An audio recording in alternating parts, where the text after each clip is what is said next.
Good afternoon and welcome, everybody. My name is Caroline Colas, and I am the Senior Director of Health and Wellness at the Marlene Meyerson JCC Manhattan.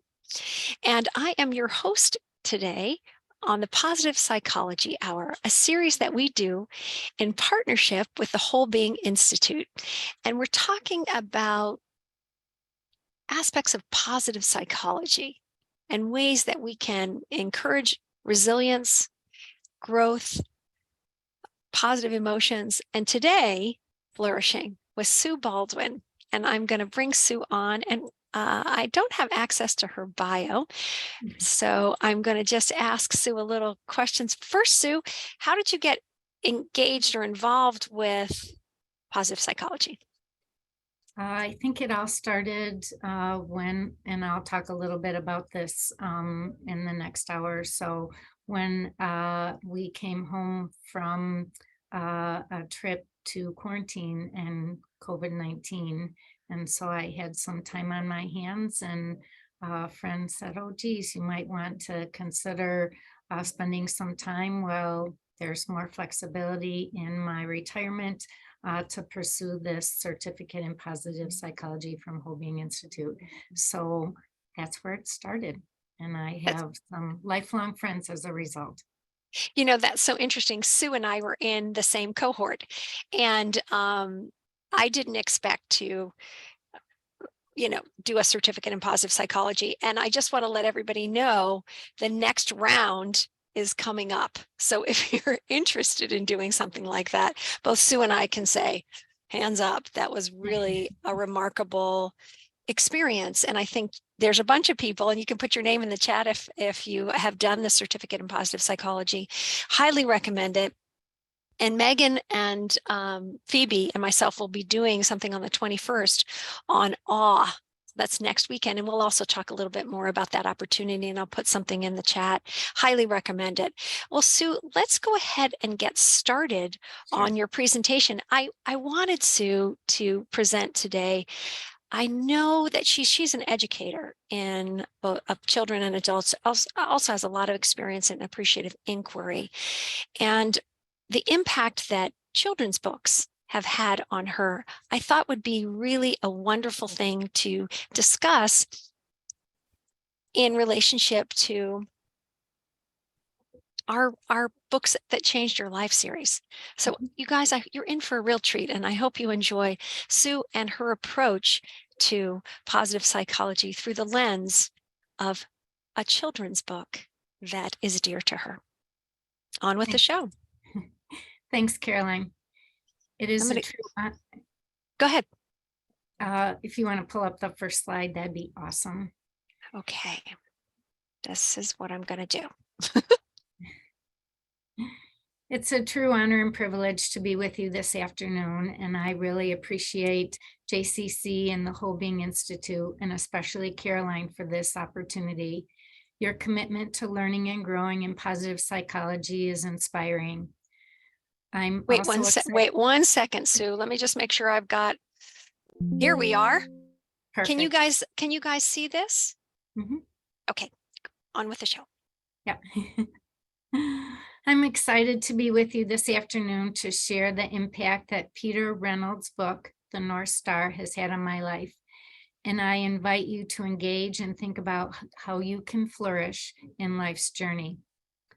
I absolutely love children's books and often give them to adults as gifts. I was asked how I connect with children's books. Maybe it's my grad work in children's literature. Maybe it's the knowledge of the impact that reading has on school success. Or maybe, just maybe, it's seeing the wheels turning in the eyes of children as they're making sense of the print or the illustrations. Most likely, though, I found that illustrations and the messages of a picture book engage both children and adults. Regardless of the age, I see faces light up with curiosity and wonderment. When I started my positive psychology and appreciative inquiry learning, I found many of my favorite children's books were aligned with seeing what's right with the world, or envisioning what's possible, or had life lessons that introduced a simple, easy way to understand.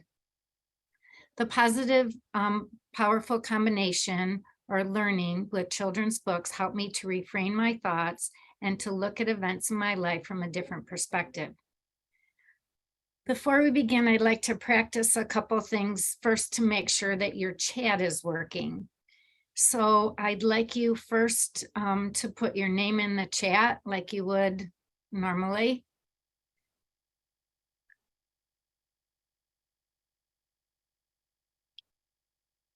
And I can't see what's in the chat, so I'm guessing that there's lots of names that people have put in. Yep, everyone's putting their name in. I'm going to put my name in too. Awesome.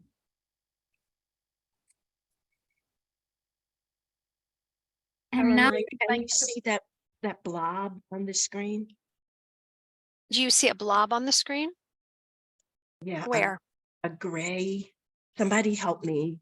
Yeah, there's a gray square blocking the picture. Now it's bigger. Okay, hang on one second. Let me just stop my share. It might be the chat. Let me see if it goes. Tell me if it goes away, everyone. Does that go away? Still there. Oh, now it Now it is. All went Got away. good. Okay, Way to the book cover. Now we can see the book cover. okay. Proceed, Sue. Okay, now I'd like to practice something called a waterfall. I'm not sure if you're familiar with it or not, but when I'm in a Zoom, so often the presenter asks us to put something in the chat. And by the time I get my thoughts together and type it out and then correct my spelling errors and influenced by what other people have written, we're on to something else. I don't know if you've been in that space before. I end up just erasing it and saying, well, maybe I'll get that next time. So to honor those thinkers like me, we're going to practice so you'll be able to apply it in a little while. I'd like everyone to go to the chat and this time wait until I say go before you enter your response. So you're just going to go to the chat and you're going to type from where you're Zooming from today. And I'll give you a minute or so to type in from where you're Zooming. You want us to wait before we hit send, right? Yeah, I want you to wait before you hit enter or send or the little arrow. Okay, so if you already have hit send, just do it again and don't hit, that's okay. Just wait. So do it again. Put your, where you're coming from. Okay, I think we all have it in there Okay. without sending. Don't send it yet. Ready? 1, 2, 3, enter. Whoa. So that's called a waterfall. And we're able to see where everyone is from all at the same time. So, wow, Honolulu, Hawaii, New York. So we're now international. Pretty cool. Thank you so much for practicing with me. We're going to try this again in a couple minutes. Let me share the screen again. Okay.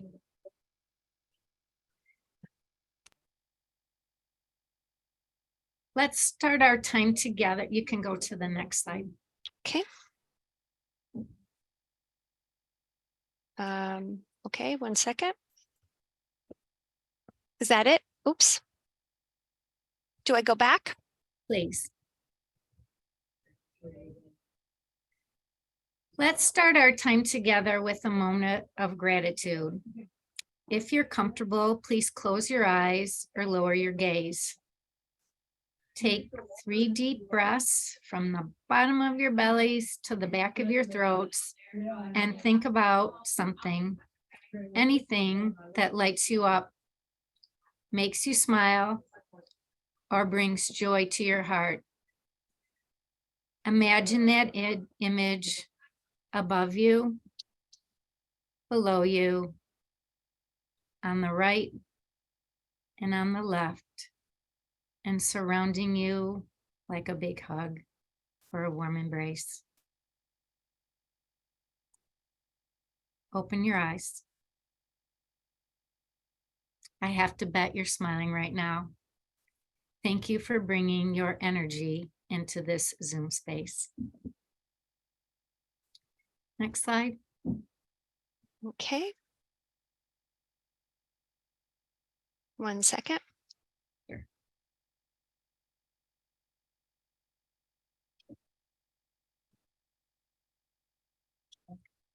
Whenever attending a presentation or training or a workshop, I'm always looking for a golden nugget, some new learning, something that makes me contemplate or think differently, or maybe just validates my practice or beliefs. To make our time together easier, I thought you'd like to know that when we leave our time together, I'm hoping that you will leave with some additional foundations for positive psychology and reflect on the North Star and connect it to your journey. This presentation is really based on the work of positive psychology scholars like Martin Seligman, Linda Soers, Christopher Peterson, Megan McDonough, and the team at the Whole Being Institute.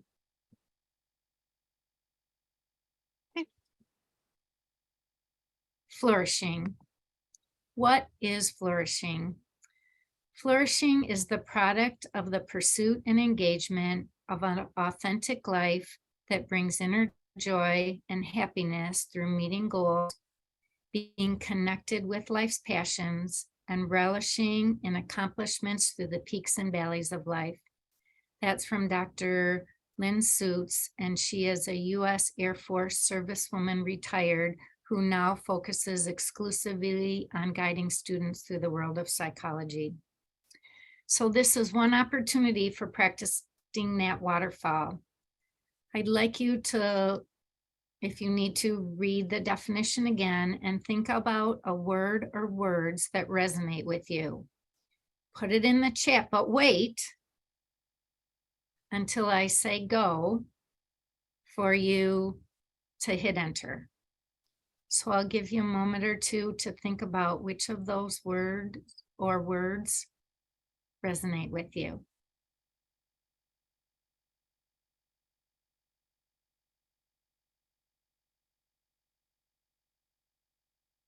Three, two, one, go, enter. Caroline, I can't see any of those responses. Can you tell me what some people have said in the chat? Sure. Connected, authentic joy, inner peace, authentic passions, energy, inner joy, authentic again, joy, relishing, being connected, engagement, joy, goals, passion, doing what I love. Thank you. Sounds like you all have something to connect with when we talk about flourishing. The part of the definition that really resonates with me is being connected to life's passions through peaks and valleys. Our life is filled with peaks and valleys. There's no question about it. Maybe that's why the North Star has such a big impact on my life, especially in the last year or two. It's easy to celebrate and live in those peaks. When things are cruising right along, life seems easy and we find success. However, you may define success. It's navigating those valleys that's hard. It's where we're in the mud, where it's hard to see the future, let alone the present. It's where it's hard to know who to listen to, that little voice in your head, a friend, a peer group, our society, maybe social media. It's also where lessons can be learned and reflect on how we've grown. We'll talk about those peaks and valleys and reframing the valleys as growth opportunities and using our strengths in just a moment. Next slide. Mm-hmm. One moment. One more. Science helps us understand how we respond to conversations, whether they're in our head or with ourselves or with others. And a reminder that self-talk is a real conversation. It impacts our health and well-being. The brain processes our imaginations and anticipations as if they were real, happening right now in this moment. If you're looking for more detail, there'll be the resources at the end where you can go and search for more if you're interested. I'd like you to think about a negative conversation. You can put your hand on the back of your head. A lot of times when we have those negative conversations, they make our shoulders curl, they give us a neck ache, and we feel all the tension. When you think about that negative conversation, how do you feel? As I said, my shoulders kind of scrunch up. I kind of grit my teeth. Sometimes I'm in a place where I'm blaming or shaming, and sometimes I just get quiet. Now think about a positive conversation that you've had. Put your hand on your forehead. How do you feel with that positive conversation? Quite often we're standing a little bit taller, we're smiling, we're feeling confident and encouraged. That's all neurophysiology and helps explain our feelings. Wonder if you noticed that when you were thinking about that negative conversation, your thumb was pointing down, and when you were thinking about that positive conversation, your thumb was pointing up. Here's a little bit about neurophysiology.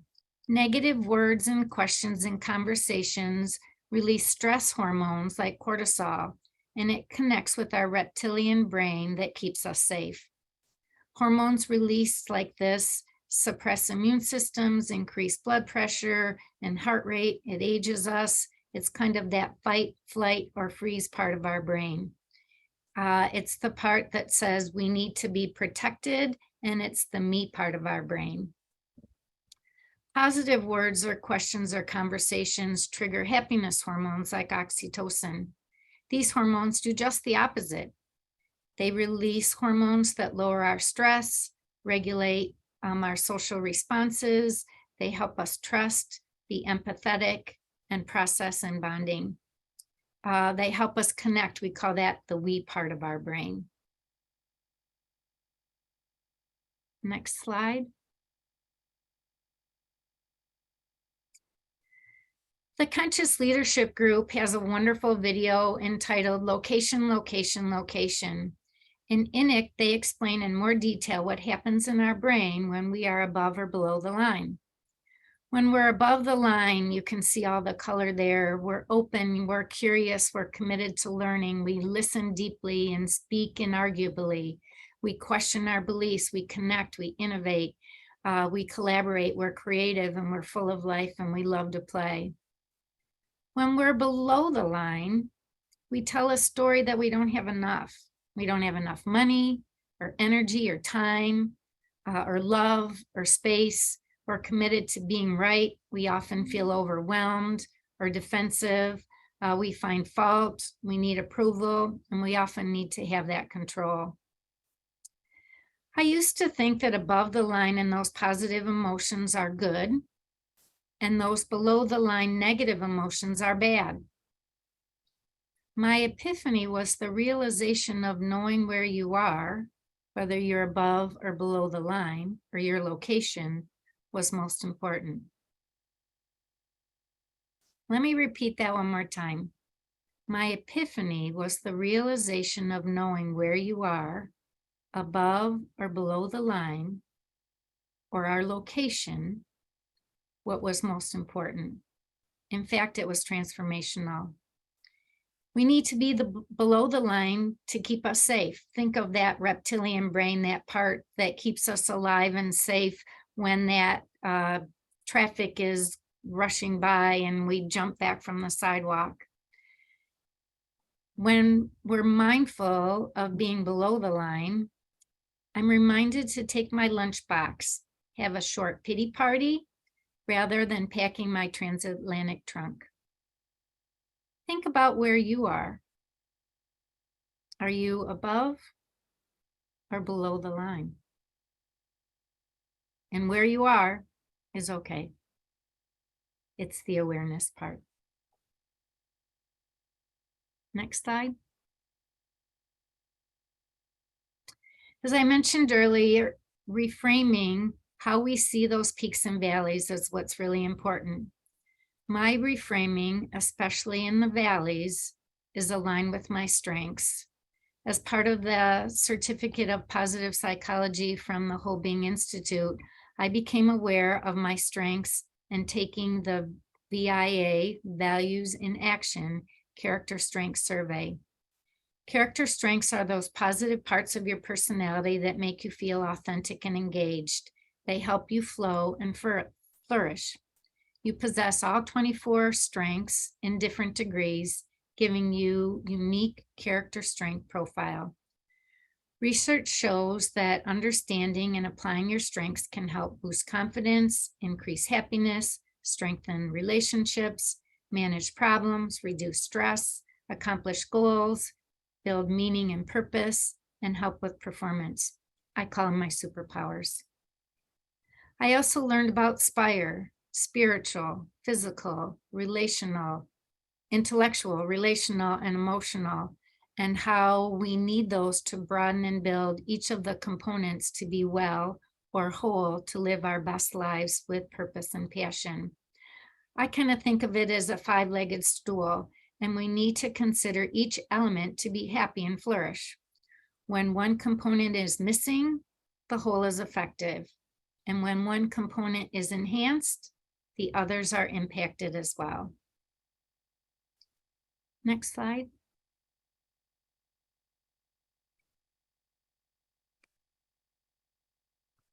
We all have children's books. I'd like you to think about your favorite children's book.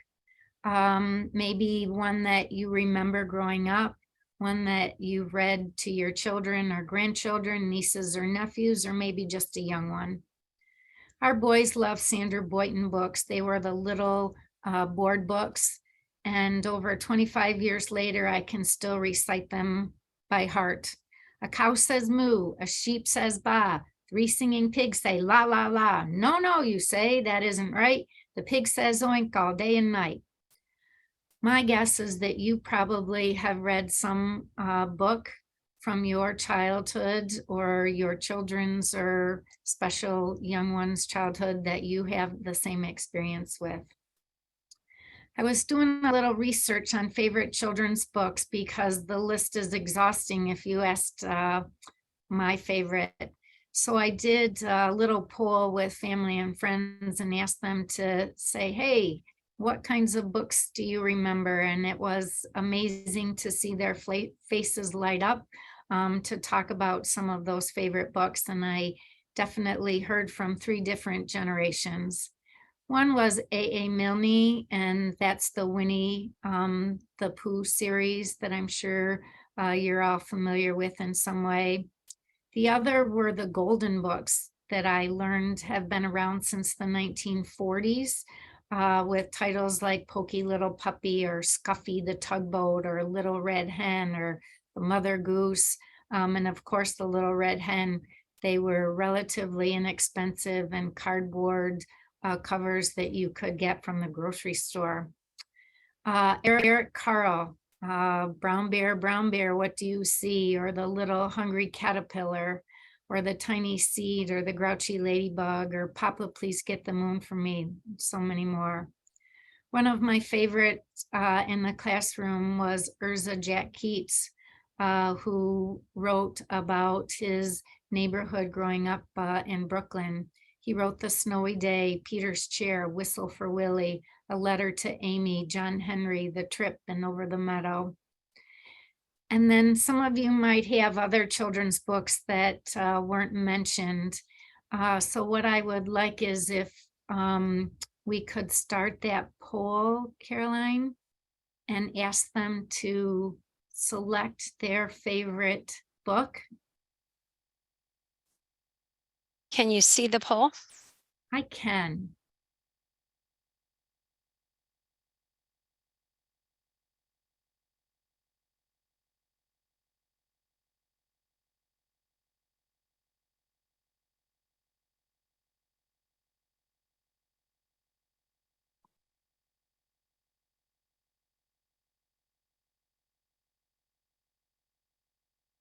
All right, looks like almost everyone's voted. I'll give you a little bit more time. And other takes the day. Maybe we need to do a waterfall. I think that would be wonderful. If So- people who have written other would like to put their favorite book in the chat, give you a minute to.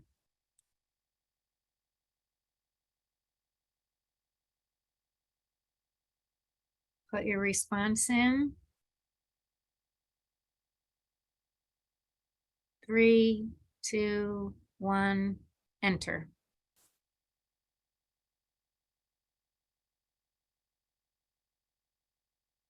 Caroline, can you help me with Sure. the chat?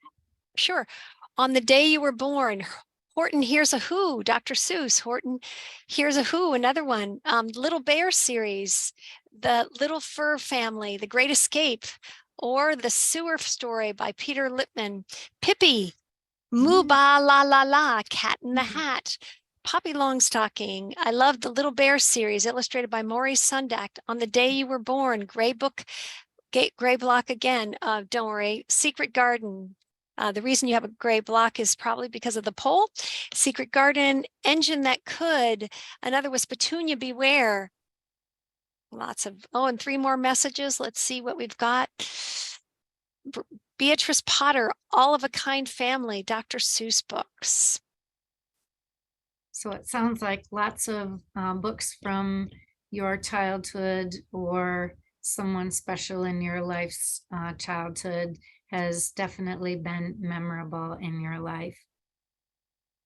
Thanks for sharing. And then Sylvester the Magic Pebble. That's a good one. And another Oh, wow. Petunia Beware and The Little Engine That Could. Yeah. Next slide. Please. Okay.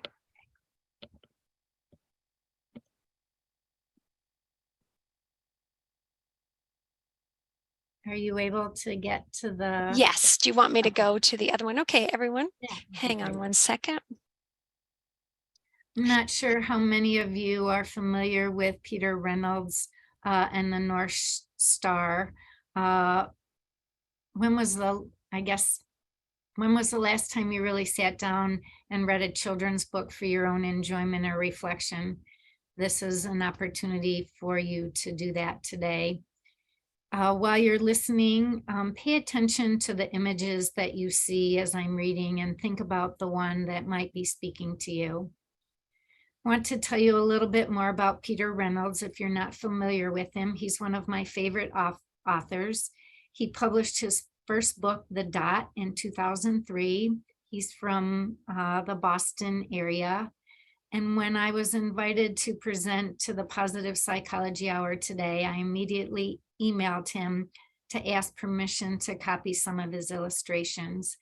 And would you believe that within a couple hours, he emailed me back? And I was giddy to think that my favorite author was contacting me directly. And he said, yep, use whatever you want. I wish you the best. I know how books can have an impact on others. So he continues to brighten our world with his whimsical illustrations and stories that inspire us to think and grow. And I invite you to pick up any one of his books to read for your own contemplation, or especially as conversations with children or young adults. Some of his other titles are The Word Collector, Say Something, Be You, Happy Dreamer, I Am Yoga, I Am Peace, I Am Human, Someday, Going Places, The Water Princess. My favorite with the busyness of life is Too Few of Me, and I Love You by Heart.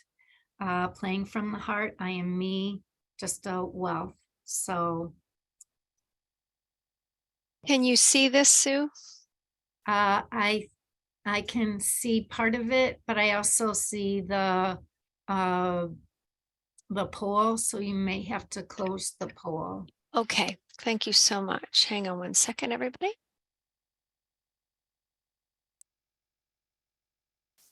Let me just do the poll again. And let me close the poll. Is that better? I Do you still see, see the poll, but I don't know if anybody else does. do you guys see the poll? Rachel, can you tell me? I can see your yes, no. Okay, no. Unita, you said no. Okay, fantastic. That might be because you're a co-host, so. Oh, okay. All right, so let me share this and everyone tell me if you have that. Book cover? Okay, the book cover, uh-huh. Yes. Thank you, Unita. We're up at the book cover. Okay. I'm gonna have to look at a different screen. See if you can close the poll on your end, Okay.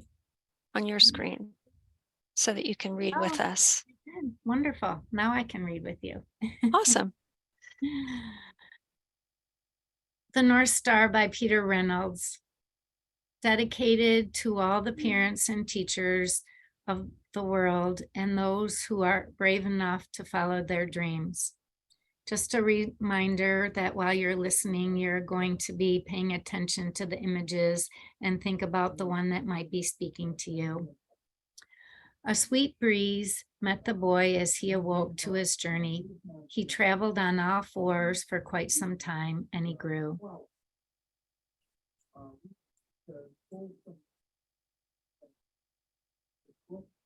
And he paused.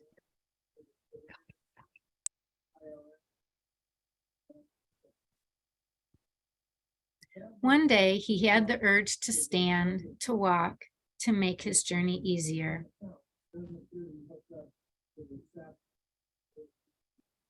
He was soon inspired to learn how to run. But for the most part, he walked. He wasn't afraid of much. He wandered the fields exploring, sometimes stopping, sometimes going happily in circles, sometimes dancing, sometimes napping. One day, the boy saw an oak leaf drift and land on the water. He was curious how the leaf managed to float, the way the stars seemed to float in the night sky. A spray of sand interrupted his thoughts. "Where are you going in such a hurry?" But the rabbit shot out of sight, disappearing into the path he had never noticed before. He left the floating leaf and wandered toward the path, and there he saw a cat. The cat purred gently. The boy asked, "Where did the rabbit go in such a hurry?" "She was in a rush to start her journey. It's time for you to start your journey too." The cat purred deeply. "Oh, but I have been on a journey. I've seen many wonderful things. Some I understand and some I don't, like how the leaf floats on the water." "Well, that's fascinating, but I'd hate for you to be late. You don't want to be left behind." "Behind? Who's ahead of me?"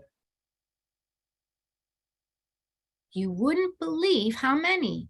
You know you're not the only one on this journey. Plenty ahead of you, lots to follow." He began walking down the path. It stretched out far ahead of him. Signs kept pointing him along the way. Some parts of the journey were easy, and some were very difficult. Although he was following the well-worn path, he had a growing feeling that he was lost. The forest seemed to be growing thicker, and the soil was wet and muddy. Clouds had rolled in overhead, making everything dark. He rested and noticed an oak leaf drift from the sky. It sailed with ease. It swirled on a breeze and was carried deep into the forest. It disappeared behind a grove of trees. The boy found the leaf floating on a pond in a peaceful clearing. It looked like a delicate boat floating on a dreamy voyage. His gaze was interrupted by a voice. "Oh, there you are. I was worried. Don't wander off like that. Now hurry, you're falling behind." He ran and ran and ran. And as he ran, he noticed the forest getting darker and thicker. The muddy ground became covered with water. He could no longer see a clear path. He sloshed through the swamp the best he could until he came to a clearing in the forest. There he saw a bird. The boy marveled at the bird's brilliant feathers. He remembered how he had once seen a feather floating near his beach. "You look lost," the bird sighed. "I don't think so. I mean, I'm not sure if I'm lost. I hadn't really thought about it." "Hadn't thought about it? You must have some idea of where you're going, yes?" "Well, I've been following the path. It seems like many people have taken it before me. And there have been many signs along the way. And a very helpful cat guided me back to the path when I tried to wander." The crickets fell silent as the bird asked, "But where is it that you want to be?" "I'm not sure, but I know that this is not the place I want to be. I guess I am lost." Ask yourself where it is you want to go, then follow the signs you already know. "What signs? Where are they? Come back. Where are you going?" He was upset that the bird had flown away into the cloudy sky. He stared skyward, trying to see where the bird had gone. And as he did, the clouds seemed to melt, revealing the inky black sky, and there above him was a star, a very bright star. He stared at the star and felt a whisper in his ear, a pang in his heart, and a tingling in his spine. He could hear the star. The voice sounded so familiar.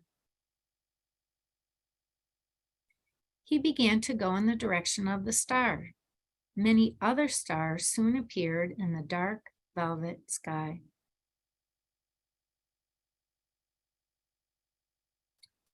All the stars stretched out above him, guiding him like a great map as he navigated out of the swamp. Suddenly, he heard a cry. It was coming from the center of the deep river running into the swamp. It was the rabbit who had been in such a hurry. She looked hungry and very tired. The boy waded out, but realized the river was too deep. The rabbit was trapped. He saw an oak leaf drift by. It gave him an idea.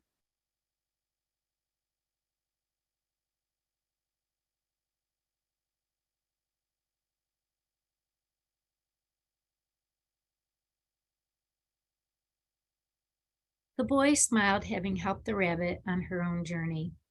The boy looked up and noticed that the star had become even brighter. He followed the star, and as he did, the muddy ground grew drier, then grassy, then soft and sandy.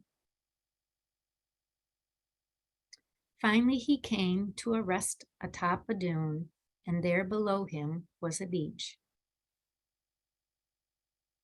and a boat. He gazed out into the ocean and saw the star.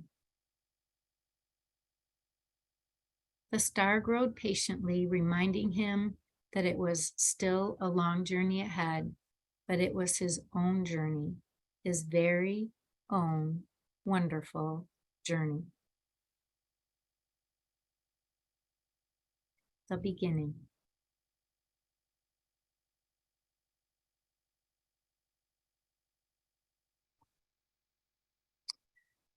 Who would like to briefly share their image and maybe why they selected it?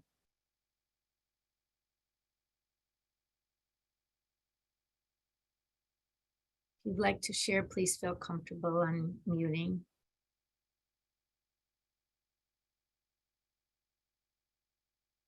I think for a moment, I don't know if anybody else needed just a moment, right? It was so beautiful. And Sue, you read it so beautifully. And I feel such an impact from it.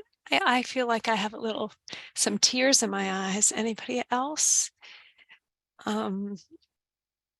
Yes, Caroline, I can second your emotion.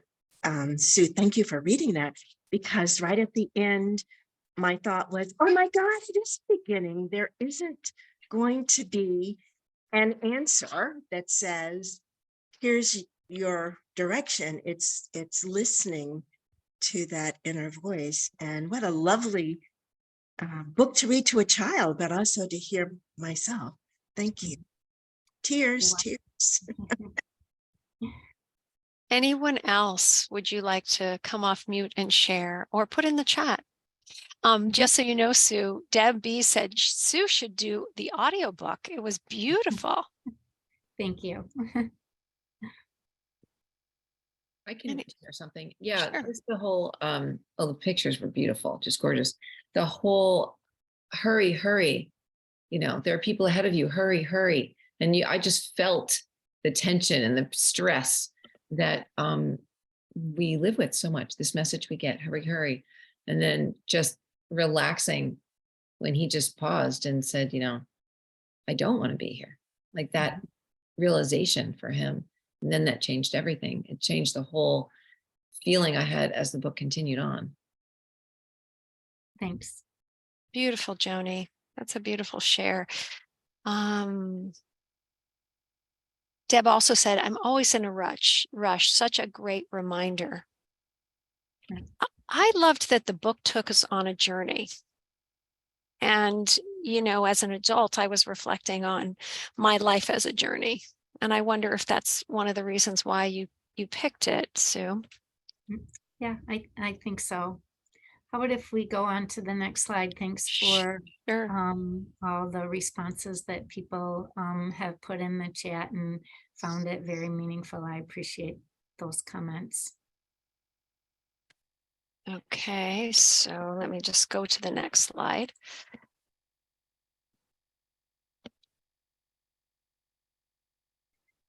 I thought that it might be helpful just to give another perspective of how I deconstructed the story. I looked at the symbolism involved and was making connections.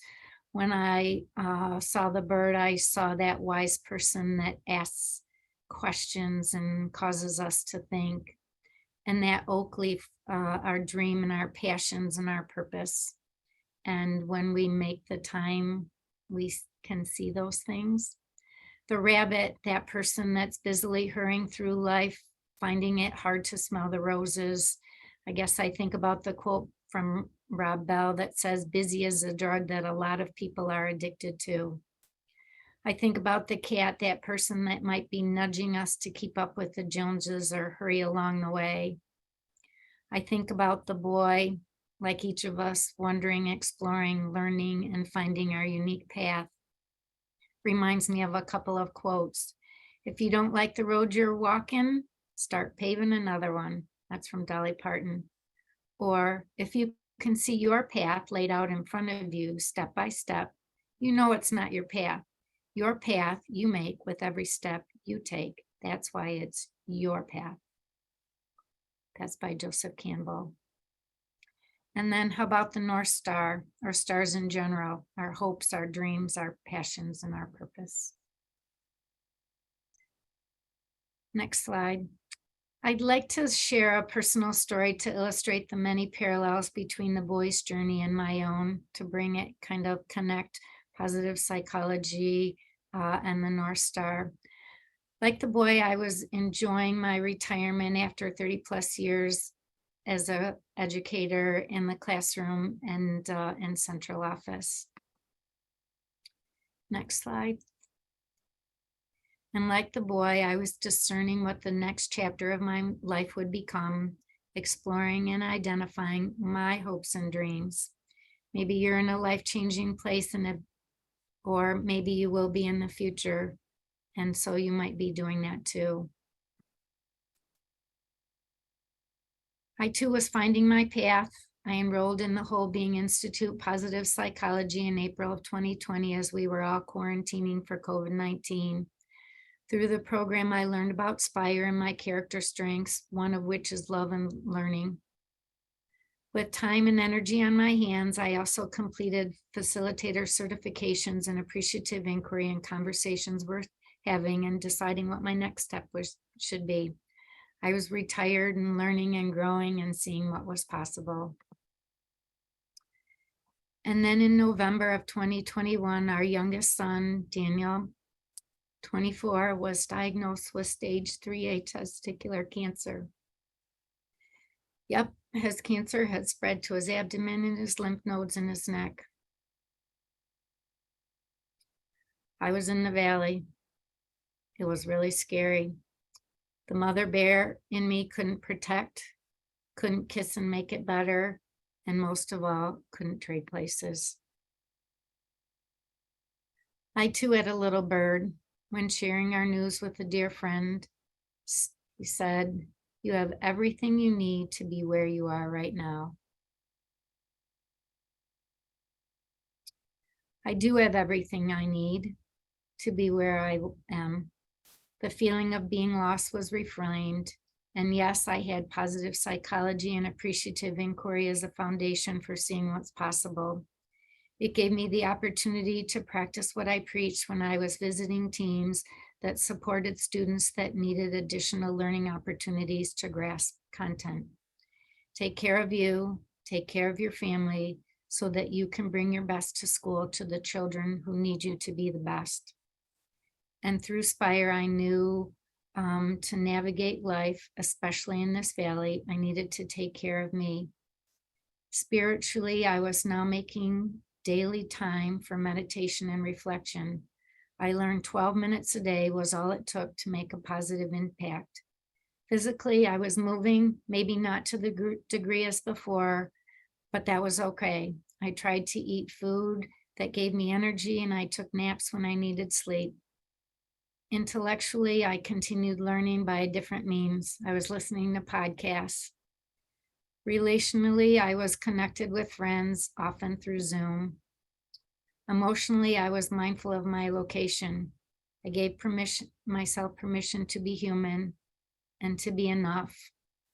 And all of this was a growth opportunity because I'm a recovering perfectionist.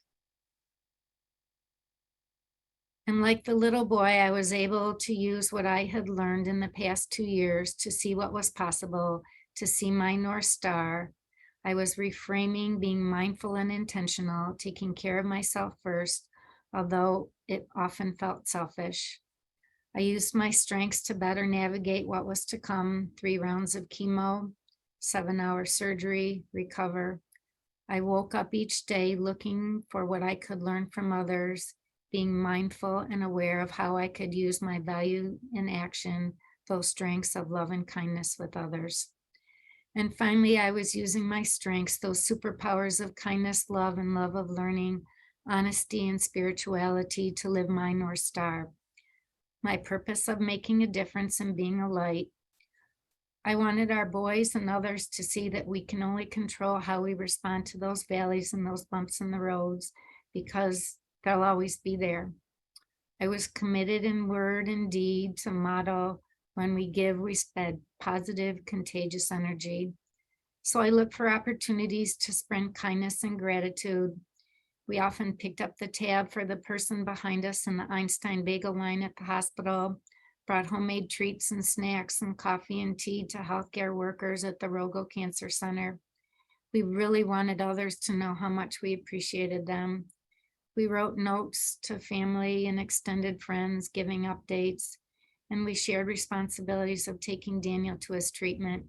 My husband and his dad, both his brothers, one who lived in New Orleans, and his girlfriend rotated, each using their strengths to give encouragement, support, and hope. And the story continues beyond mine. As you can tell, it still makes me quite emotional just thinking about it.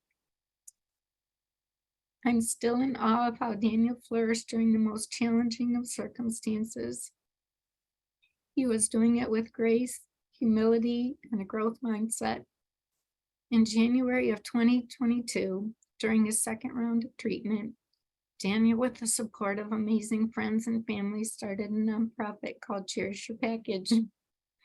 As you can imagine, there were a few raised eyebrows with the name, and you may be doing the same. I asked a dear friend, an 89-year-old gentleman, his thoughts and response, and he said, "Sue, when I was 8, my dad said I could only play baseball if I protected my package, so I think you should go for it." Daniel believed that it was important to bring some levity to this target population. We learned that 1 in 250 young men between 16 and 34 are diagnosed with TC.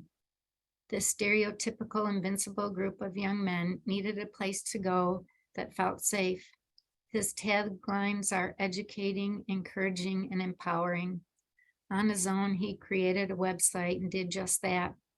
2 of his friends from elementary school presented him with wristbands that said, "No one fights alone." We're still wearing them. And had his initials. He used these to bring awareness to TC and collect donations.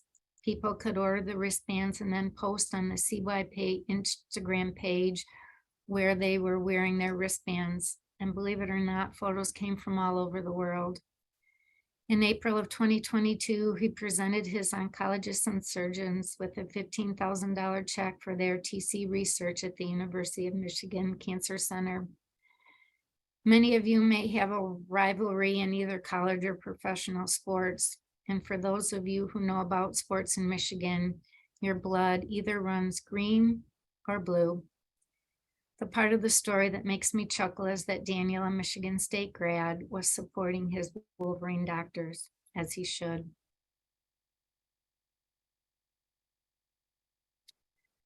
The boy looked out towards the horizon. The star glowed steadily, reminding him that he still had a long journey ahead. But it was his own journey, his very own journey.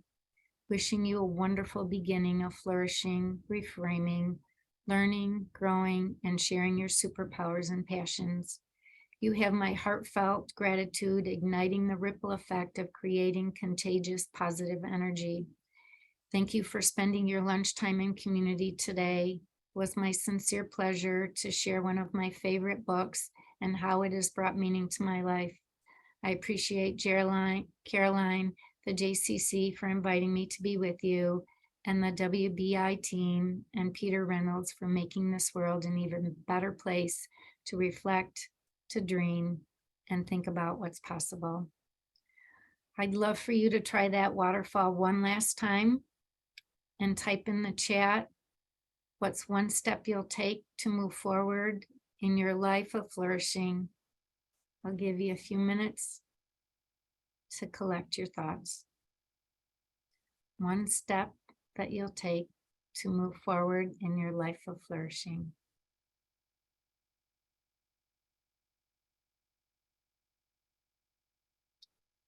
Three, two, one, enter.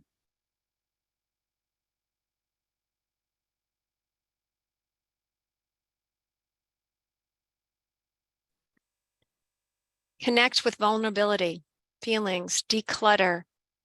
I will begin thinking more positively. Attend JCC programs, meditate for 12 minutes, order a bracelet. Look at WBI. Don't give up. Compile a list of my strengths. Enjoy each day. Do things that scare me. Slow down.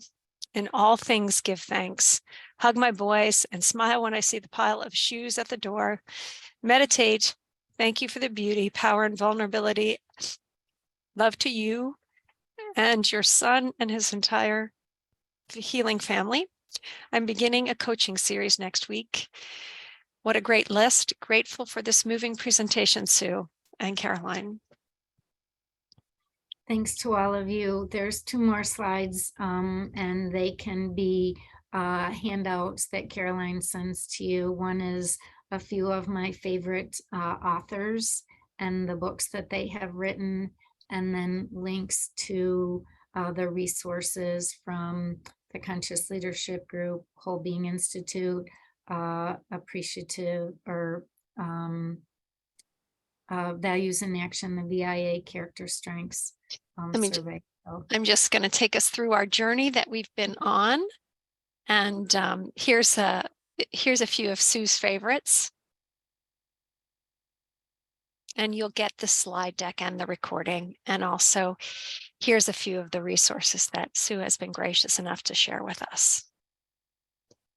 Wow, Sue, the hour went by so quickly, and I appreciate your generosity of letting me figure out the technology. I hope everyone had a magical time.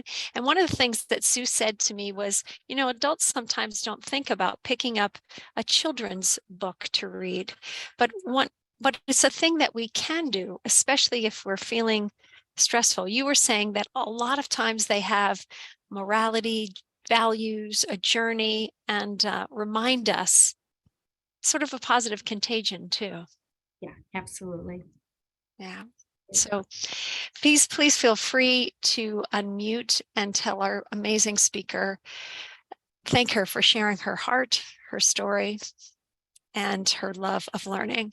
And I do encourage everyone, as Rachel was saying, as Joanne was saying, as Unita was saying, as Sue was saying, if you are thinking about taking the certificate in positive psychology, it's well worth it.